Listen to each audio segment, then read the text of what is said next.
As ships accumulate extra charges on the high seas, the money sits in an escrow account in a local bank where it earns interest. It remains unclear who the beneficiaries of the accrued interest is. This deal has led to high cost of oil products sourced through the Northern Corridor transit route, that's Kenya route. The freight and premium rates for the May 2023 cargoes were higher in the Northern Corridor by 61% compared to the Central Corridor. Northern Corridor is the running Mombasa, Nairobi, Malaba, Kampala, and to DRC. The Central Corridor, the one that comes from Dar es Salaam all the way to Rwanda, Uganda, and DRC. That rise in freight and premium is reflected at the pump. That is what has pushed Uganda and other forward markets like South Sudan, Eastern DRC, Rwanda, and Burundi to consider importing goods through the Central Corridor or Tanzania route. Uganda is shifting to the Central Corridor, meaning that they are going to be using the port of Dar es Salaam or Tanga rather than Mombasa. The volume it ferries via Kenya pipeline has dropped by 52% from 70%.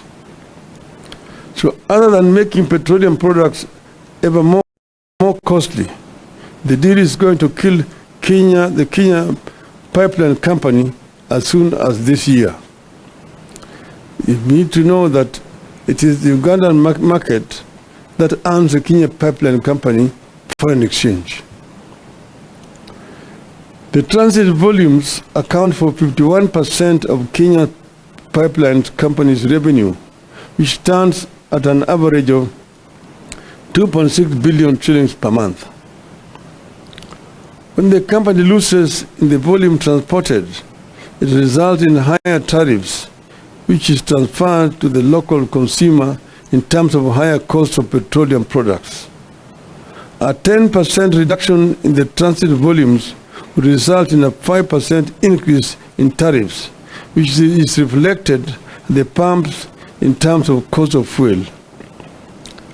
The change of route by landlocked trading partners will force a number of Kenyan oil marketing companies and logistic firms to close shop. Of course, this leads to job losses, loss of foreign exchange, loss of revenue for the country as a result of KPC losing transit share. Ideally, Kenya should have provided a pipeline and storage capacity allocation for Uganda market. Kenya should also have allowed the direct participation of the Uganda oil marketers in sourcing petroleum products through the Northern Corridor route. But because corruption was written into the deal, the route administration could not allow neighbors in fear of exposure. Consequently, the KPC is set to lose substantial business to Tanzania. Uganda's shift to the Central Corridor will most certainly influence Rwanda, Eastern Democratic Republic of Congo, and South Sudan. As KPC loses business, it will charge more for its product to stay afloat, hence the ever-rising cost of petroleum products. The deal only ended up creating irregular supplies and higher prices. Open tender system allowed for competitive sourcing of fuel. Monopolistic tendencies for purposes of maximizing profit goes against the demand for efficiency and the need for lower prices. It is going to drive a number of oil marketing firms out of business, leading to job losses and loss of revenue for the government. The deal that Ruto signed with the oil companies has excessively high freights and premiums compared to those witnessed in the open tender systems.